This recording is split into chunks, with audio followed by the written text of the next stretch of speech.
Waiting ఒక్క break ఒకే ఒక్క break కోసం వెయిటింగ్ అంటున్నారు ఈ హీరోయిన్లు.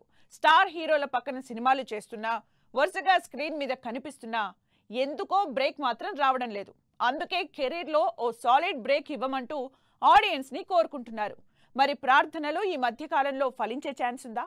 హీరోయిన్లు వరుస పెట్టి సినిమాలు చేస్తున్నారు, అది కూడా ప్యారలర్ గానే చేస్తున్నారు.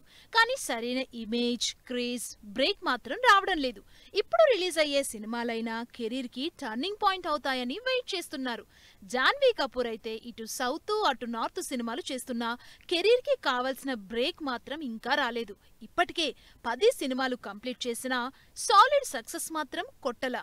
దాంతో ఈసారి సౌత్ అమ్మాయి క్యారెక్టర్లో పరం సుందరి అనే బ్యూటిఫుల్ కమర్షియల్ లవ్ స్టోరీని రిలీజ్ కి రెడీ చేస్తోంది. ఈ సినిమాతో అయినా మంచి బ్రేక్ వస్తుందని ఎక్స్పెక్ట్ చేస్తోంది. శ్రీలీల ఈ యంగ్ హీరోయిన్ కి తెలుగులో ఉన్న క్రేజ్ అంతా ఇంతా కాదు.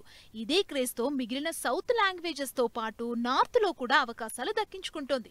ఇప్పటికే చేతిలో 4-5 సినిమాల వరకు ఉన్నాయి. దీనికి తోడు ఆల్రెడీ స్టార్ హీరోలందరితో సినిమాలు కూడా చేస్తోంది. అయినా సరే కెరీర్ కి కావాల్సిన సాలిడ్ బ్రేక్ మాత్రం ఇంకా అందుకోలేకపోయింది. తెలుగులో ఎన్ని సినిమాలు చేసినా ఇప్పటి వరకు ధమాకా తప్ప ఏ సినిమా హిట్ కాలేదు.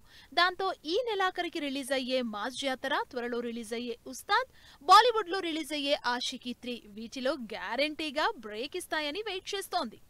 సీతారామంతో సూపర్ అనిపించిన ఆ క్రేజ్ ని ఫ్యామిలీ స్టార్ తో కంటిన్యూ చేయలేకపోయింది మృణాల్ ఠాకూర్. తెలుగుతో పాటు బాలీవుడ్ లో కూడా సినిమాలు చేస్తున్నా సరైన బ్రేక్ మాత్రం సంపాదించుకోలేకపోతోంది. బాలీవుడ్ లో రీసెంట్ గా సన్ ఆఫ్ సర్దార్ 2 రిలీజ్ అయి అంతగా ఆకట్టుకోలేకపోయింది. మరి తెలుగులో సీతగా తన క్రేజ్ ని తిరిగి రాబట్టుకోవడానికి డెకాయిట్ సినిమా హెల్ప్ అవుతుందేమో చూడాలి. ఈ లిస్ట్ లో నిధి అగర్వాల్ కూడా ఉంది. ఈ స్మార్ట్ శంకర్ హిట్ తో అందరి కళ్ళలో పడిన ఈ క్యూట్ హీరోయిన్ హరిహర వీరమల్లు మీదే ఆశలు పెట్టుకున్నా తనకిచ్చిన రోల్ కన్నా ఎక్కువే సినిమాని భుజాల మీద మోసినా నిధికి క్రెడిట్ అంతగా రాలేదు. కొత్త సినిమా ఛాన్సులు దొరకలేదు. అందుకే రాజాసాబ్ మీదే ఆశలు పెట్టుకుంది. ప్రభాస్ తో చేస్తున్న ఈ సినిమా అయినా బ్రేక్ ఇస్తుందేమో అని వెయిట్ చేస్తోంది.